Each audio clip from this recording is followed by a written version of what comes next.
Welcome to Solutions with Courtney Anderson. I am your host, Courtney Anderson. I want to thank you for joining me for the show today. This is part two of a two-part episode. And our show is part of a series called our Failure Flashback series. Our Failure Flashback is where I go back in my recesses of my memory to find explicit examples of failure and share them with you. And I'm flashing back on the failure. I'm explicitly sharing it with you for hopefully a couple of reasons. One, to continue to remind all of us that no one else has, quote, the answer, unquote, to everything or sometimes even anything. And that hopefully it could also be an opportunity to share some tools, techniques, and processes that I've utilized in addressing these different areas of failure as my life has continued forward. So I'm using this part two of our two-part episode, and of course our episode is I Am Broke.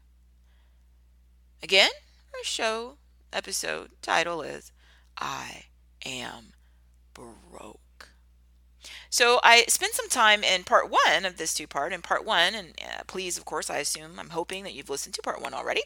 In part one, kind of explaining what does it mean that I'm broke. We talked about the fact that some people use terminology and it doesn't mean the same thing to the different people. So someone will say I'm broke, and what they mean is, oh, I'm down to my, I've used up some of my budget, or I, went a little over what I'm allocated, or I'm going to have to go into my other bank account and move some money, or go to my trust fund, or go to my spouse or family member and have them give me more money or whatever. So they don't mean they're broke like they're out of money. They just sort of mean like they've exceeded whatever financial budgeting issue they had, and now they're gonna have to like change things or move things. And they'll use terms though like I'm broke, but it doesn't mean the same thing as somebody who says I'm broke and I literally have no money. And I've been explaining in part one what that means. But I also want to be really fair that this is also again a perspective situation. There are people that have different life experiences who will listen to my description of saying that I was broke and say, "How are you broke if you had a place to live and shelter and you had a vehicle like a car? Are you serious?" Because I was spending a lot of time in episode one talking about not having the money to get fuel to put in the car to be able to get places, and the fear that I'd run out of fuel before I could get to work for my next shift. But there are a lot of people who'd say as a response, that's not broke. You know what I mean? Like, broke is I have nowhere to live, no shelter at all. I have no food. Um, and forget having a vehicle or utilities or any of this kind of stuff. And I'm not unaware of that. So it's always relative. And that's one of the reasons why when I explained in part one, sort of the challenges to these types um,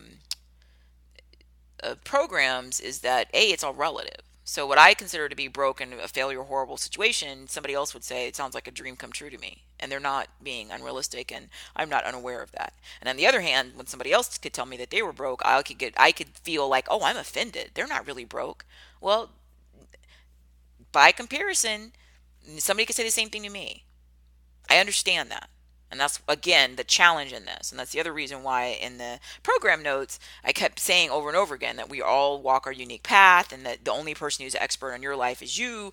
And that there's a huge downside and risk into these sort of, public confessions that people make because A, it's relative. B, many times people will look at someone in the media, who's sharing something, and they'll say, "Oh, well, they, went through that, but look at them, they're so successful."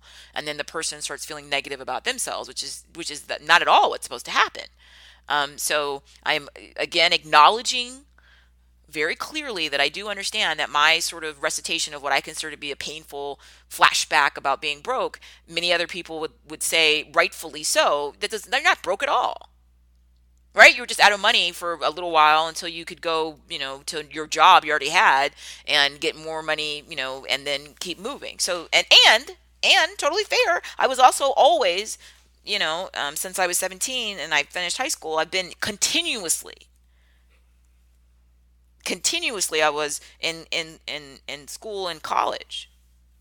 So I was broke, But I was also a student at the same time, and I was also enrolled in school, and I was also, making, decisions for long-term outcomes. So I'm not unaware of that, and I own it, and I am trying to do everything I can to say there's no other way though for me to share my failure flashback other than what I know, what I experienced.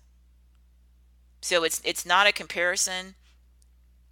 Um, and I understand that all of us uniquely see our lives through our, eyes. That's all I can do. So I was sharing in episode 1 that my definition of am I broke, how do I know I'm broke, is that I, don't have the ability to access any cash. I don't have any cash. I don't have anywhere to get any cash.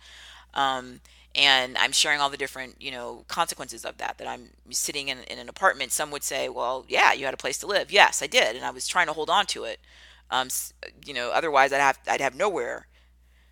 And that I was trying to hold on to my car, even though I was behind on my bill. So I had a friend take my car and I took her car. And that way, if the lender that I owed money to for the car note wanted to repossess my car, then they wouldn't find it at my address because my friend had it.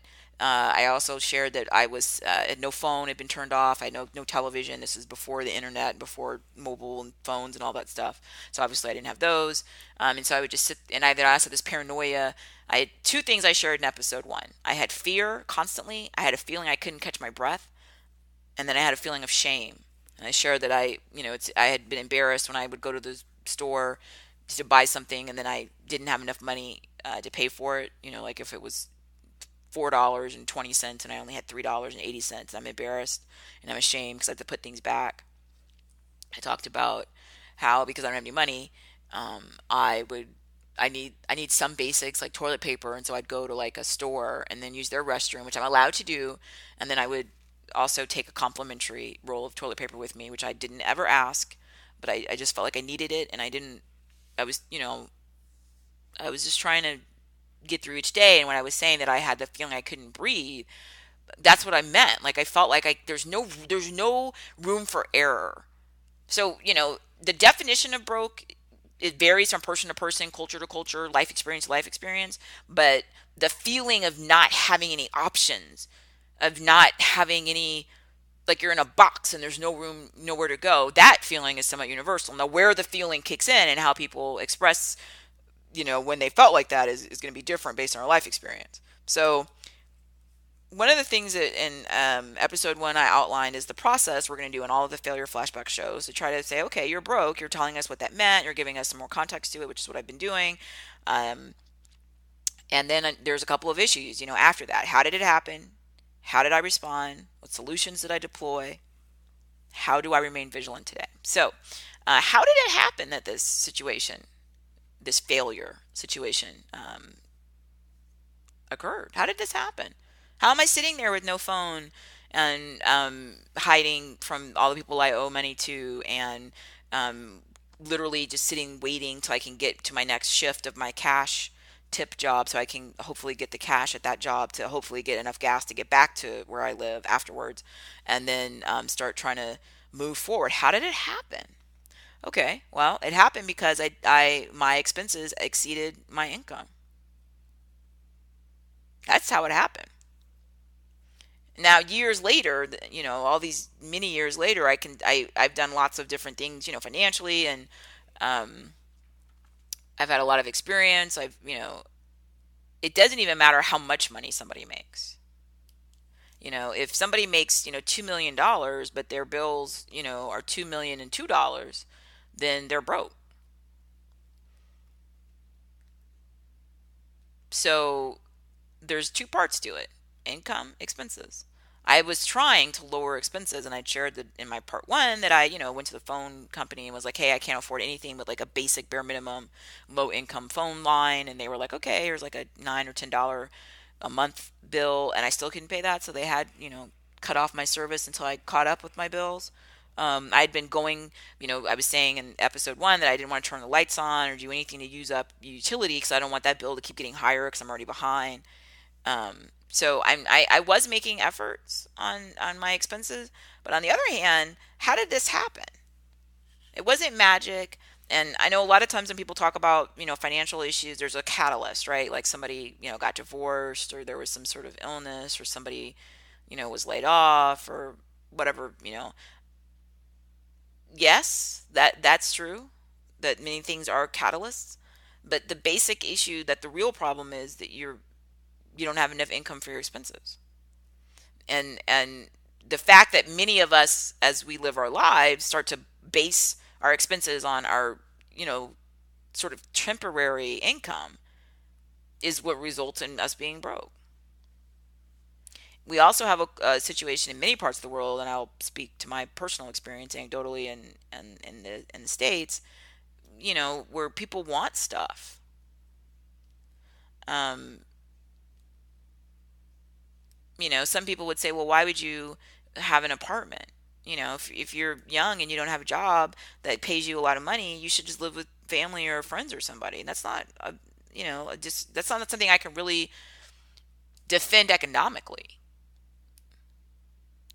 I will say that it happened because I didn't sit down and honestly assess the worst case income scenario and make sacrifices up front to ensure that my expenses were either nothing or as close to nothing as possible. That I did not do. Or if I did it, I didn't do it sufficiently.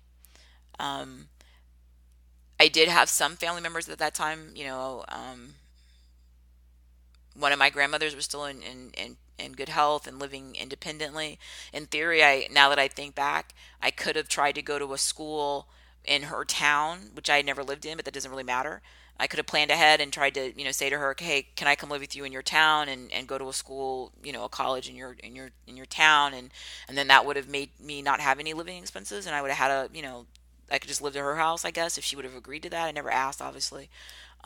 Looking back, I'm trying to think, what could I have done to not get into this situation? I could have made a lot of different choices, but at the time, what would happen is I'd think, oh, okay, well, I'm working, and I always worked at least two jobs, right? So I'm always working, and I was going to school, and I had academic scholarships, and I also took financial aid. Some of it was like a scholarship, it's just money that is awarded to you for your, for me, it's academic accomplishment. Some people get athletic ones. Um, and I had some other grant money that I had, but I also took out loans. And I think what I would do is sit and look and say, oh, okay, well, look at all that money, right? And I'll spread that out because you get it in a lump sum. I don't, they would give you money at the beginning of each semester, so um, and then I would take that money and catch up on all my bills. But then what would happen is later on in the semester, I don't have enough money each other month and I start falling behind again because I don't have consistently that much money. I could have, again, tried to find someone I could live with. I could have, if I insisted on being in that town, going to the university I went to, just for undergrad, which is a great university academically and everything. Like I really, am grateful that I made good choices in terms of going to, the best, um, academic programs, that were reasonable at the time of my life. Why didn't I go and try to get three or four roommates? Why do I have my own apartment? Um, I think what led to these situations is that my sort of future aspirations of how I wanted to live my life and how I saw myself didn't meet with the current situation. So in my head, I was thinking like, oh, okay, well, if I finish, college, then I'm going to on to other, academic things. I wasn't sure at that time. At that time, I wasn't sure if I was going to go to med school or law school, but it didn't really matter. I had ideas and goals and plans, and I was like, oh, I'll be going on to the next thing, and academically and professionally, and all these, and I just kept thinking, I guess I'm trying to go back in my flashback and ask myself from decades ago what I was thinking. I guess I thought, why can't I have a 350 square foot apartment? And some people would hear that and think that's huge. 350 square feet for one person is a lot of space. A lot of people will hear that and say that's it's kind of a small apartment by U.S. Standards, which that's the size of the apartment that I was in. But the whole point is that in my head, I felt like I should live a certain way, and maybe no. See, the reality is that I didn't have the income to support that.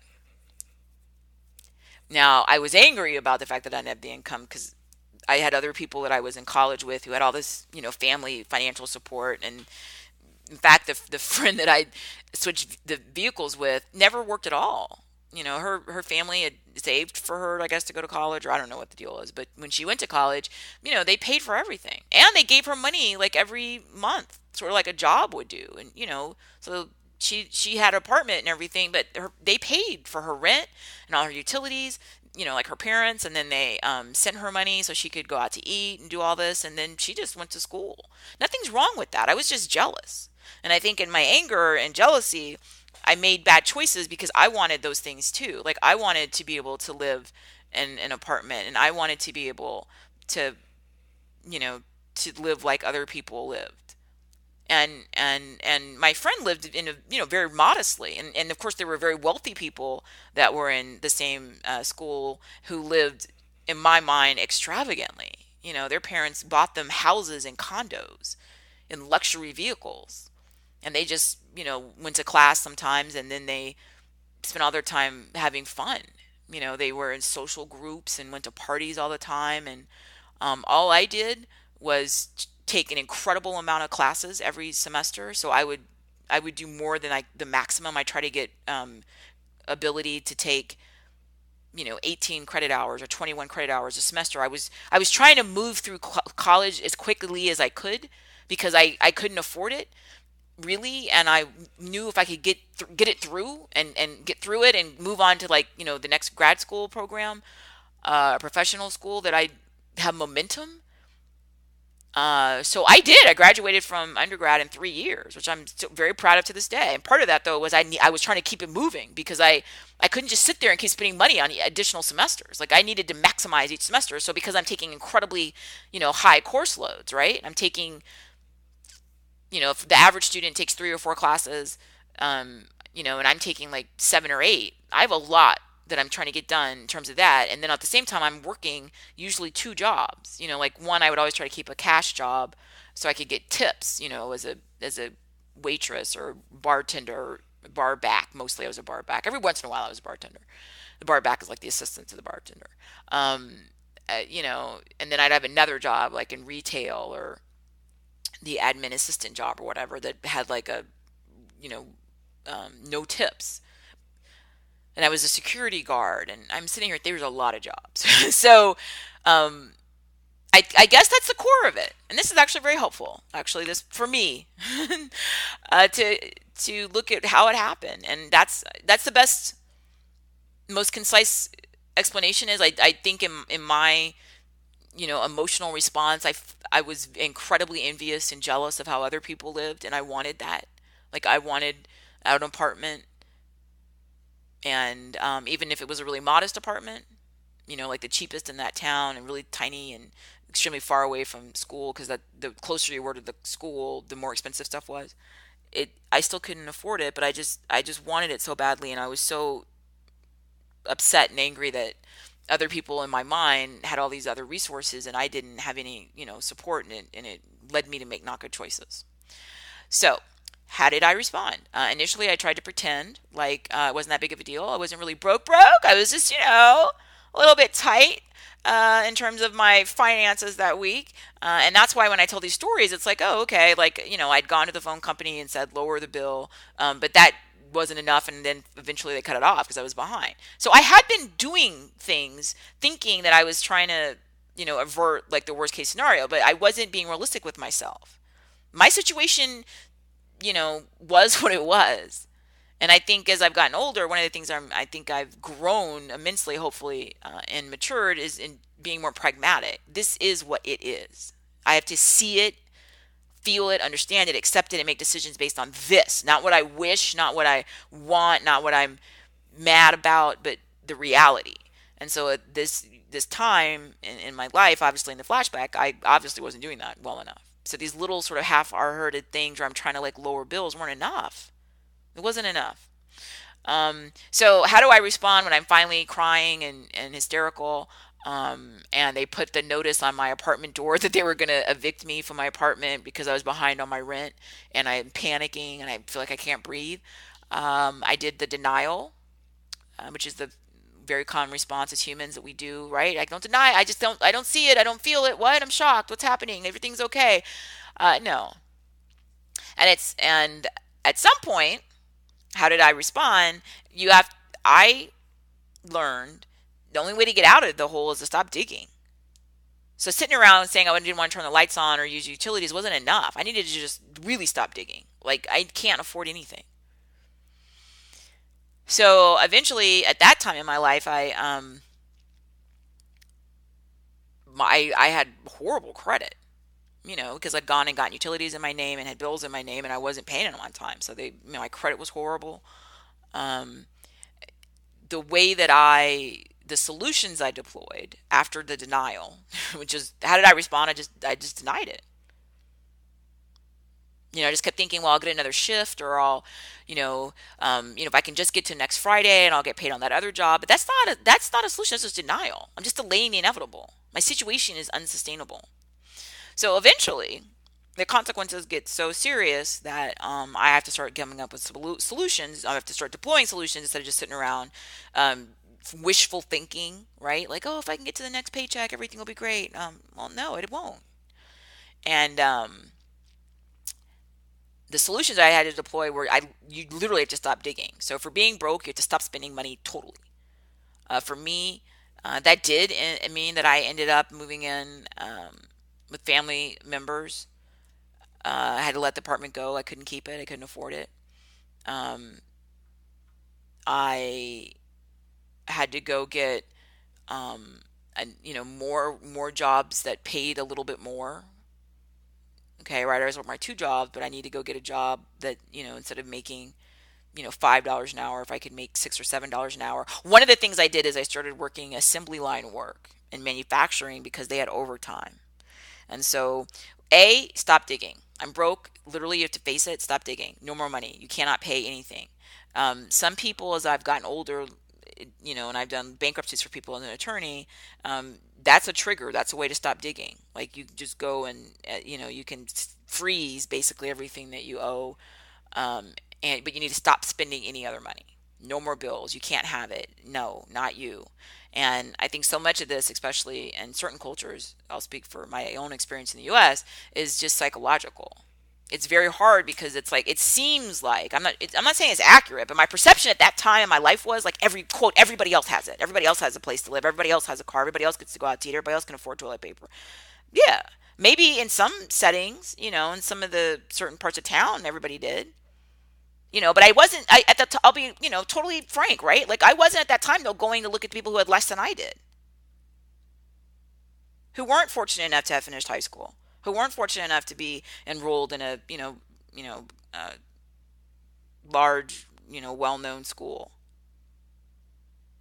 I was so focused on, what my future vision of what my life would be was, that I wasn't looking at the reality of what my current situation was, which was horrible and unsustainable. And I paid the price for it. Horrible credit, a lot of stress. It took me years to get to a point where, um, my credit was where it needed to be, where I was proud to go and apply for loans, and I carried that for years. In the U.S., something that's on your credit that's negative stays on there for 7 years, and if it's a public record in the U.S., it stays on your record for 10 years. So I definitely suffered consequences of these decisions. The solutions I deployed, again, you stop digging. No matter what it is, stop digging. So if it's money, stop spending. If it's gaining a whole bunch of weight, you have to stop gaining weight. Don't worry about losing weight. The first thing to do is stop gaining. So with being broke, don't worry about trying out and go out and get more money and all this kind of stuff. You have to stop spending. You got to stop digging. You're digging a hole. Stop digging. Now, after you stop digging, stop where you are and try to figure out how to start moving up out of the hole, right? But people skip right from digging the hole to worry about, oh, now, I got to lose all this weight and get money and all. No, you got to stop first where you are. Don't spend any more. Don't eat excessive calories at all. Stop. Just hold where you are. That's what I'm saying. So I'm not going to be able to get anything else or do anything. I'm just going to hold where I am. The current level of debt, the current stress, the current bill collectors, just stop. Just hold where you are. And it may be years. I'm not going to, or months or whatever before your physical fitness, if you're trying to, lose weight or gain weight or get in shape, or your financial fitness, it may be a long time, relatively speaking. That's the cool thing about the flashback, actually. You look back, and at that time, if somebody had talked to me, my perspective would have been just like doom and gloom and like, and if somebody had said, I couldn't even think a week out because I was so stressed and worried and just trying to make it to like the next day, and get to that one job and get my 20 or $30 or, and I didn't have any perspective. You look backwards and you think, oh, well, it was nothing. You worked your way through it, and ever since then, everything's moving in the right direction. Well, yeah, I see that looking backwards. You don't see it at the time. It seems like the world's closing in on you. So the solutions are stop digging. For me, I'm being, I no, I have to, you know, um, live with some relative or friend because I can't afford anywhere to live. Um, I need to face all of the bills. One of the most important things about being broke, I just wouldn't open any bills. This is obviously a long time ago, so it's before email. It's literally there were letters, and they would just constantly come. And these companies would send, when you're broke, they'll first send you nice letters. Dear so and so, it's come to our attention that your payment is, 10 days behind. But as the more time goes by, they send meaner and meaner letters, with like red font on them and threats and stuff. And I never opened any of it because I couldn't face it. So the first thing, stop digging. You have to really pull the trigger and just cut your losses, whatever your situation is, and stop making it worse. Then eventually, all those pieces of paper, I had to go through them and open them and add it all up, all the late fees, all that stuff, right? Um, a lot of people, when they get in these situations, if they have a lot of credit, which wasn't really my situation, like credit cards and stuff, people will go start just taking out more lines of credit, right?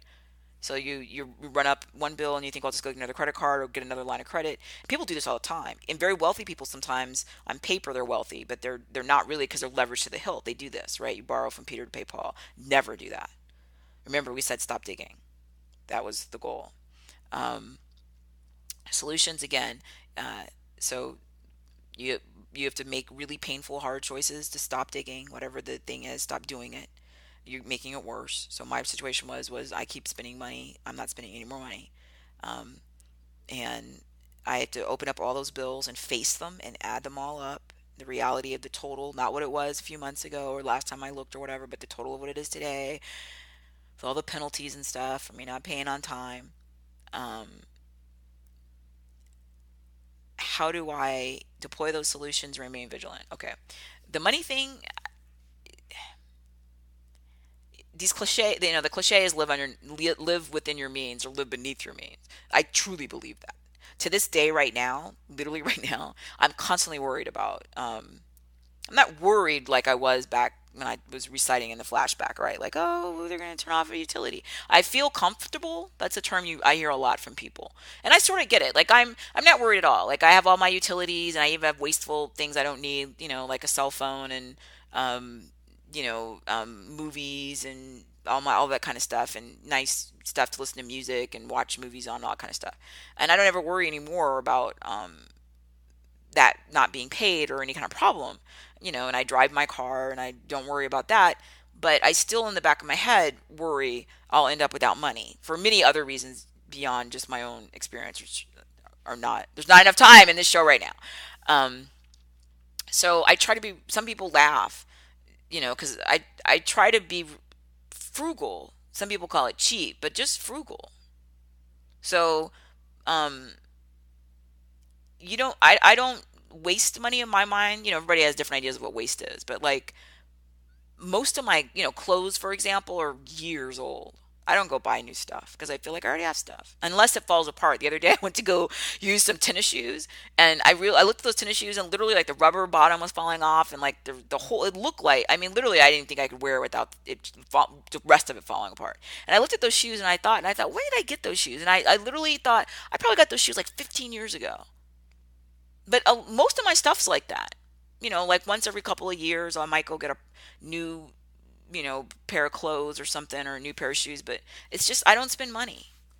I try to buy stuff that's, decent, and then I take care of everything, right? So I try to keep my, cars clean. So after all this stuff happened in the past, right? I had I just, once I buy cars and I pay them off, and then I just keep them forever. So I had a car I just sold, what, 3 years ago. I was 17 years old.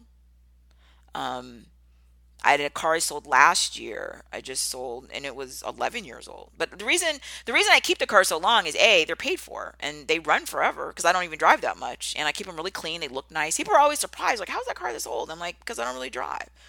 Um, I've learned to be vigilant and to be not living in a fantasy of what I wish my future looked like, but also I have to look at the real raw numbers of what my current situation is. And I also have learned, partially just because I've achieved some of the things I dreamed of, the anger has subsided. And as I shared in earlier in this episode, right? Like, I was angry. Other people had the ability to have places and have fun and be in, sororities and do all this fun stuff. And all I did was take, double the classes everybody else took, and I didn't really get to have fun. But I look back now and I think, okay, I got through school really quickly. I got into, my higher level degree programs, and then things were turning around, and um, it's all worked out. I oddly enough now one of the things I do is try to go and do stuff I probably would have done, between 17 and 27 had I not been under, the situation I was in. I try to have fun now, um, and do some, just fun, relaxing stuff, because this is, my time when I'm not worried about the day-to-day money situation, but I'm always worried about, or concerned about running out of money. Um, and so I keep everything for too long. Sometimes probably very frugal. I stick to my budget. I try to hoard cash in terms of savings and putting money in different types of accounts. And I try to have diversified income, right? So rental income, um, different financial, whether it's mutual funds or whatever. Um, and then I try to constantly make myself feel more secure that, you've got this much money, you have this many assets, worst case scenario, you could sell this house or do this or whatever. And it's comforting. But I have to say, the Failure Flashback series, which is just debuted, is something I've struggled with, but it's been helpful. And I actually felt like I went through a process, um, thinking back to that the time when I am broke, what it was like, being aware that whatever it was I thought I was struggling with was, there's somebody else out in the world that said something that was much more severe, and that I'd look privileged and pampered next to with my recitation of my pain. That doesn't diminish how I felt. I also feel that since these times in the past, I've been fastidious and made really good financial choices, and I reap the rewards of them.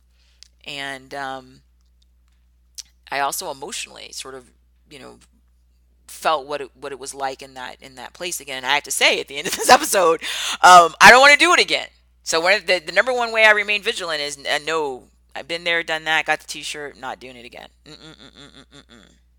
So thank you so much for joining me. And as always, you can come to CourtneyAnderson.com and participate, join in, and just share your feedback. Thank you.